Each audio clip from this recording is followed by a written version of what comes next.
सादर नमस्कार, सादर जय जिनेंद्र।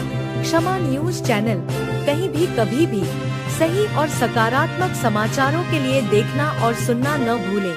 साथ में आपसे विनम्र निवेदन है कि यदि आपने इस चैनल को सब्सक्राइब नहीं किया है तो कृपया अवश्य कीजिए और शेयर और लाइक करना ना भूलें। नमोस्तु महाराज जी, नमोस्तु महाराज जी, नमोस्तु महाराज जी। महाराज जी, मेरा प्रश्न थोड़ा लंबा है और आपके संज्ञान में लाना भी जरूरी, मार्गदर्शन भी चाहिए। महाराज जी, पुणे में 1958 में सेठ हीराचंद नेमचंद स्मारक ट्रस्ट द्वारा बनाए हुए जैन मंदिर एवं 235 छात्रों की क्षमता वाले छात्रावास, जो कि 3 एकड़ भूमि में बना हुआ है, उसको ट्रस्टियों ने किसी बिल्डर को 230 करोड़ रुपए में यह बोलकर बेच दिया कि छात्रावास के नवीनीकरण के लिए हमारे पास निधि नहीं है।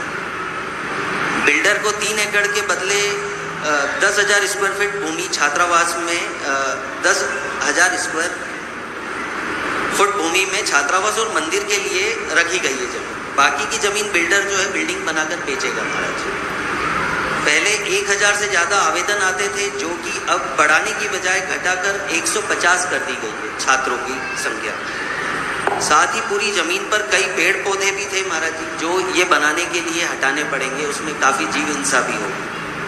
क्या यह ट्रस्ट का निर्णय उचित है? पब्लिक ट्रस्ट द्वारा समाज के लिए समर्पित भूमि जो कि बेचना निर्माल्य की कोटि में आएगा क्या?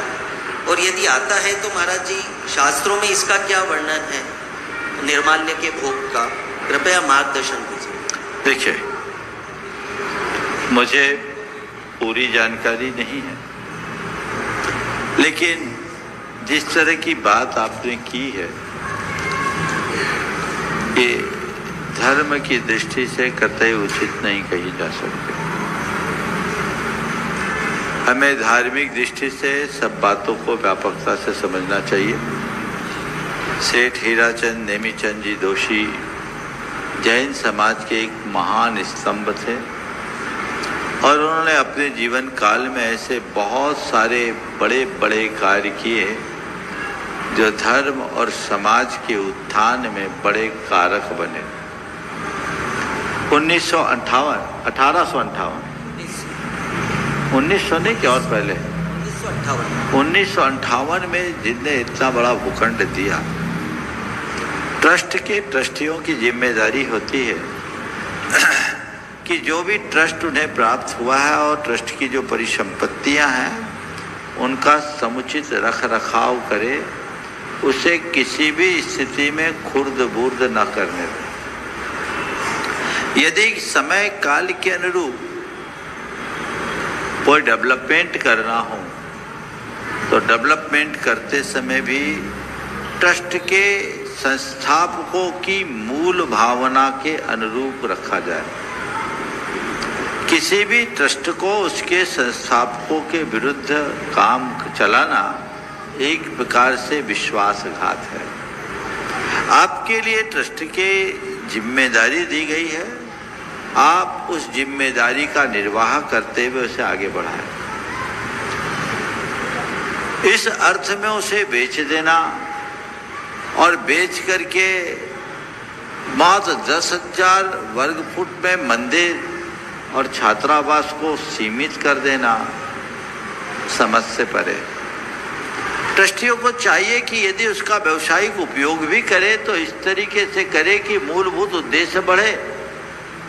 इतनी बड़ी संपत्ति का उपयोग करके वे तो एक हॉस्टल से एक बड़ी यूनिवर्सिटी बना सकते थे। इतना बड़ा काम हो सकता है। ये सकारात्मक काम कि ठीक है, आज हमारे पास ये बहुत डेंस एरिया में है, हम इस संपत्ति का अगर कोई और विनियोजन करते हैं, बड़ा काम कर सकते हैं। आज हम एक केवल हॉस्टल चलाते हैं, इसे बेच दें और इसको थोड़ा कैश कर ले तो इस संपत्ति से, इसी ट्रस्ट के माध्यम से हम एक बहुत बड़ा विश्वविद्यालय संचालित कर सकते। ये रचनात्मक। लेकिन इस तरीके का काम करना महान पाप है।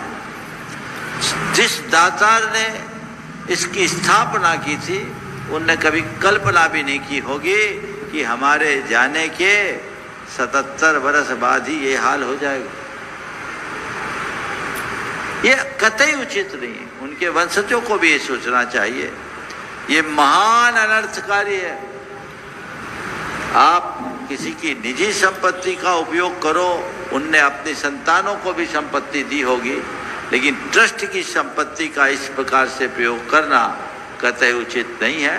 अब ट्रस्टियों ने क्या अपनी मंशा जगत जाहिर की है और इसके कानूनी पहलू क्या है, मैं इस विषय में नहीं पढ़ना चाहता, मुझे पता भी नहीं है। लेकिन धर्म की दृष्टि से कतई उचित नहीं है, मानवीय दृष्टि से भी कतई उचित नहीं है। समाज के लोगों को चाहिए कि ऐसे ट्रस्टियों को इस बात के लिए आगाह करें कि हम अपने धर्मायतन को इस तरीके से खुर्द बुर्द होते नहीं देख सकेंगे। ये अनुचित है, अन्याय है। वर्षों से जो एक पब्लिक ट्रस्ट के रूप में संचालित परिसंपत्ति है, उसे उसके मूलभूत उद्देश्य के अनुरूप चलाना चाहिए, तभी हम कुछ सार्थक कर पाएंगे। नमोस्तु महाराज। क्षमा न्यूज चैनल देखने के लिए आपको बहुत बहुत धन्यवाद। सादर प्रणाम। सादर जय जिनेंद्र।